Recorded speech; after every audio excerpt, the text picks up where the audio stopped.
Hello everyone, welcome to BC Academy. Today we will do chapter number 3 of our science book Atoms and Molecules. So, Atoms and Molecules is a very easy and interesting chapter of our science book.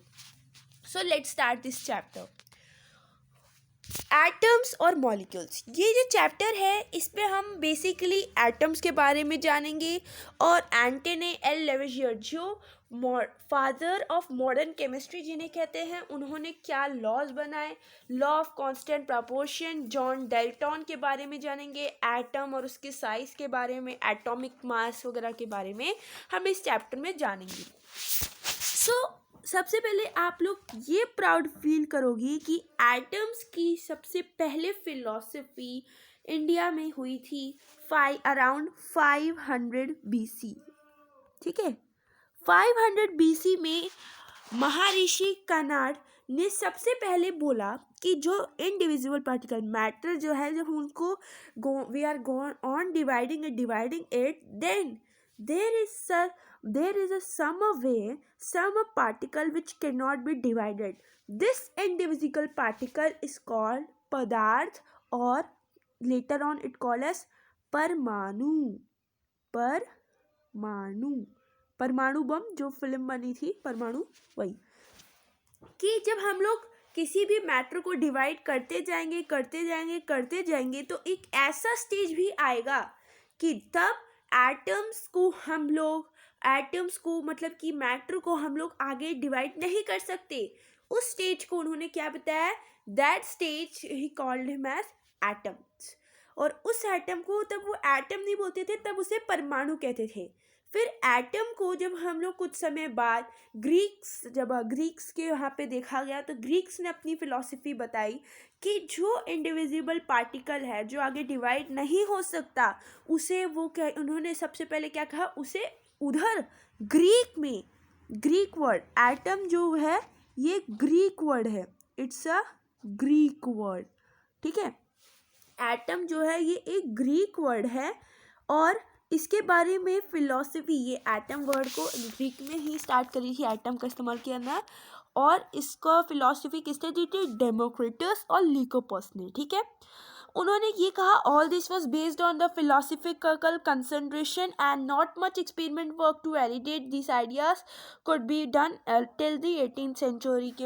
अरे यार, मतलब कि है, अगर हम लोग पहले के टाइम में सब लोग पहले फिलॉसफी देते थे, अपनी बात करते थे, कोई कुछ ये कहता, कोई ये कहता था, तो कोई भाई ये कहता था, कुछ परमानेंट नहीं था भाई कि एटम असलियत में होता क्या है। तो उसके लिए कुछ केमिकल रिएक्शन करने पड़ेंगे जो कि 18th सेंचुरी में स्टार्ट किए गए, और जिन्हें फादर ऑफ मॉडर्न केमिस्ट्री कहा जाता है, एंटोनी लेवेजियर, उन्होंने सबसे पहले foundation of chemical science by establishing 2 important law of chemical composition, सबसे पहले उन्होंने ही स्टार्ट किया था। अब एंटोनी एल लेवेजियर ने जो फाउंडेशन किया था, उनके 2 बहुत ही इंपॉर्टेंट लॉ है, लॉ ऑफ केमिकल कंपोजिशन में law of constant conservation of and law of constant proportion. ठीक है, उन्होंने मेन किए थे। पहले हम लोग एंटोनी एल लेवेजियर की बात कर लेते हैं। इन्हें फादर ऑफ मॉडर्न केमिस्ट्री कहा जाता है, जैसे भी मैंने आपको बताया, इन्हें फादर ऑफ मॉडर्न केमिस्ट्री कहा जाता है। ये उनके बारे में हिस्ट्री आप पढ़ना चाहे तो पढ़ सकते हैं। और साथ में इनके बारे में जो बात करनी है हमें, ये है कि उन्होंने 2 law of chemical combination were established after very much of experiment by Lavoisier and Joseph L Proust.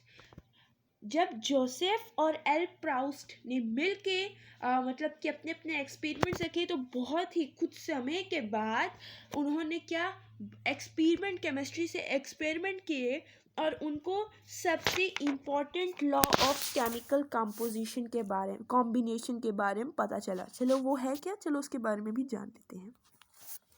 तो लॉ ऑफ केमिकल कॉम्बिनेशन, तो इस लॉ कॉम्बिनेशन में क्या है, तो इसमें सबसे 2 इम्पॉर्टेंट लॉ है, वो है law of conservation of mass और लॉ ऑफ कांस्टेंट प्रपोर्शन। अब देखो भाई, law of conservation of mass में क्या है कि law of conservation of mass से आपको कंजर्वेशन मास की जगह पे अगर मैं यहाँ पे मोमेंटम रख दूँ, तो आपको वो वर्ड कंजर्वेशन ऑफ मोमेंटम याद आएगा, जो कि हमने फिजिक्स में पढ़ा था in the chapter in the chapter force and laws of motion के बारे में हमने पढ़ा था, ठीक है। तो अब इसमें है क्या इम्पोर्टेंट, चलो जानते हैं। सो कंजर्वेशन ऑफ मास या फिर कंजर्वेशन ऑफ मोमेंटम जो भी हम ले, उसमें क्या था, neither it can be created nor be destroyed, ना तो इसे हम बना सकते हैं ना तो हम इसे डिस्ट्रॉय कर सकते हैं। कि मास को ना हम बना सकते हैं ना तो हम बना सकते हैं भाई, ना तो उसे डिस्ट्रॉय कर सकते हैं। ऐसा क्यों? क्योंकि ये रूल है केमिस्ट्री का। उन्होंने बहुत सारे केमिकल रिएक्शंस करके देखे, जिससे उन्होंने देखा ना तो मास बढ़ेगा ना तो मास घटेगा, मास अपना बराबर ही होगा। जिससे मैं आपको एक एग्जांपल देती हूँ। जब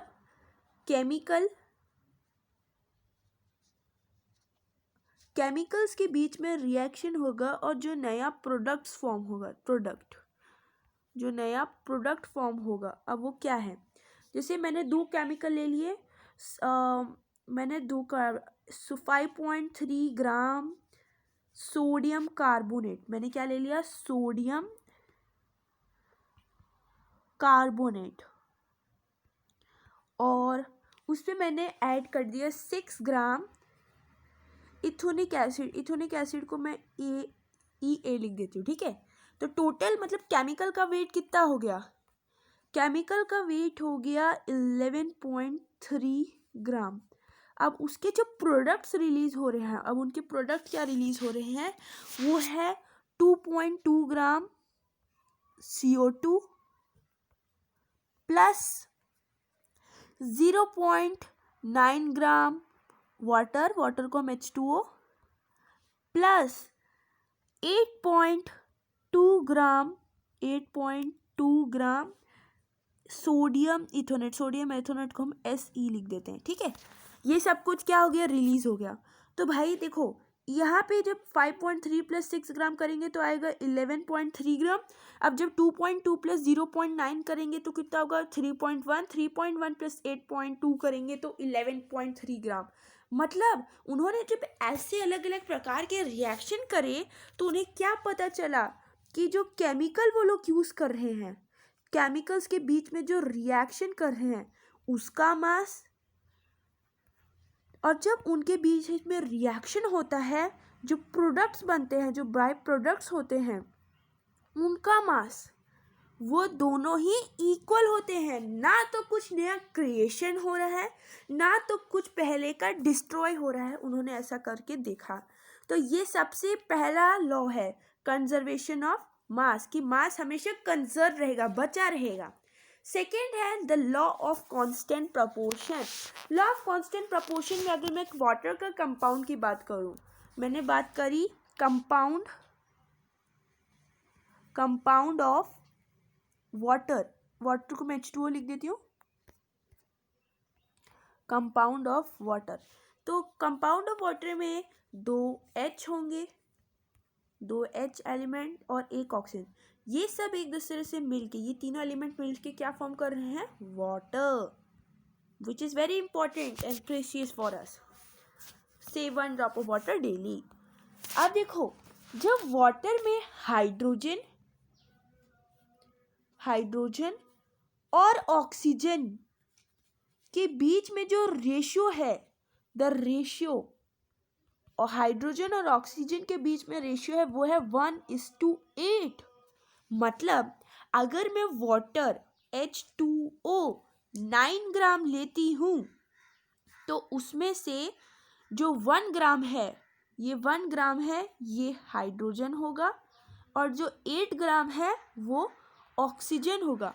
टोटल मेरे पास 9 ग्राम है, उसमें से 1 ग्राम हाइड्रोजन और 8 ग्राम ऑक्सीजन। ऐसे ही हर चीज़ का एक कांस्टेंट प्रपोर्शन से डिवाइड किया गया है। अगर मैं अमोनिया या फिर नाइट्रोजन की बात करूं तो इनका जो मास का रेशियो है वो है 14:3। कितना है, 14:3। अभी हम This to the law of constant proportion, which is also known as the law of definite proportion. This law was stated by Proust as in a chemical substance, the elements are always present in definite proportion by mass. I think it's clear to you that किन्हें Proust ने ये कहा, इसे conservation constant proportion को हम लोग Proust law भी कहते हैं. उन्होंने ये बताया कि किसी भी केमिकल सब्सटेंस में जो एलिमेंट है वो एक डेफिनेट प्रोपोर्शन बाय मास में होता है, डेफिनेट प्रोपोर्शन बाय मास में रहता ही है. ठीक है, यहाँ तक समझा है. ये लॉ ऑफ कांस्टेंट प्रोपोर्शन को प्राउस्ट लॉ भी कहते हैं. नेक्स्ट है law of conservation of mass के बारे में थोड़ा सा और बात जानेंगे.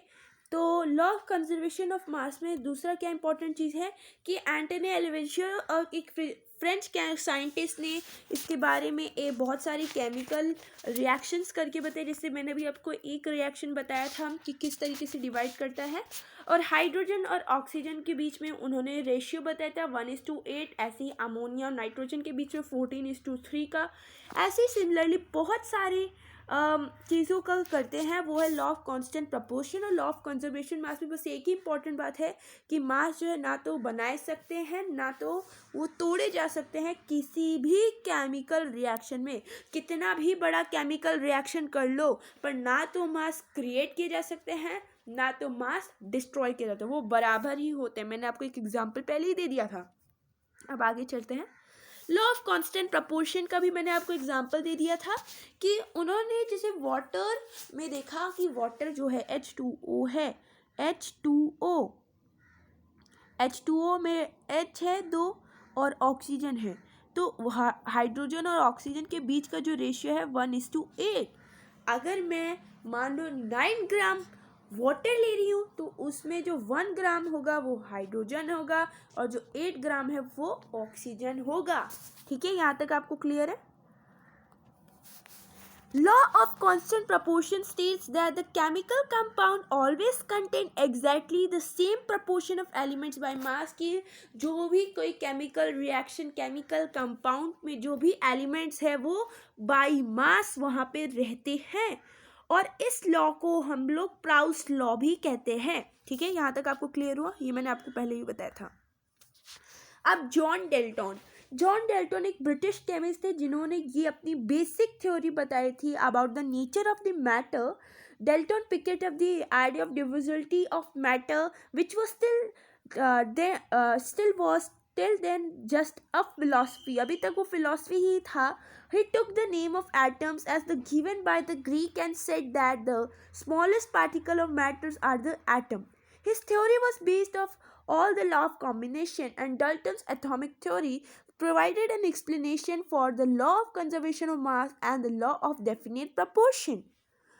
So he give the modern atomic theory of, first of all, it was philosophy, then by chemical reaction he gives the modern atomic theory. And there are many important points, postulates which was given by him about his atomic theory. So let's discuss about them.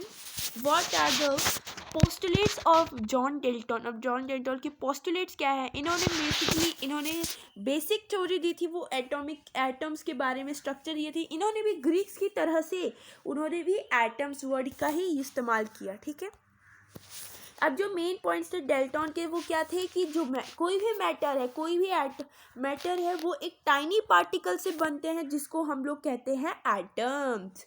और atoms जो है ये indivisible particle है, ना तो ये create कर सकते हैं ना तो इन्हें हम डिस्ट्रॉय कर सकते हैं. बस इनको एक स्टेट से दूसरे स्टेट में हम चेंज कर सकते हैं. Atoms of a given element are identical in mass and chemical properties. मतलब एटम्स जो है अलग अलग एलिमेंट्स के वो आइडेंटिकल होंगे, उनका साइज मास और सारे प्रॉपर्टीज एक ही एलिमेंट का सेम होगा. अगर हम डिफरेंट एलिमेंट ले लें तो उसका साइज मास और सब प्रॉपर्टीज सब कुछ अलग अलग होगा. ठीक है, एटम्स ऑफ डिफरेंट एलिमेंट क्या होते हैं, कंबाइन करते हैं, जिससे वो लोग मॉलिक्यूल्स और डिफरेंट केमिकल कंपाउंड्स फॉर्म करते हैं। और केमिकल रिएक्शन से एटम्स कंबाइन करते हैं, सेपरेट होते हैं, लूज करते हैं एटम्स या फिर गेन करते हैं अपने इलेक्ट्रॉन्स, यही सब कुछ होता है। ठीक है, ये थे मेन एटॉमिक थ्योरी उनकी। That's all for today. Thank you. Please like and subscribe my channel BC Academy and click on the bell ring button so that you will get all the notification. Thank you for today. Bye bye.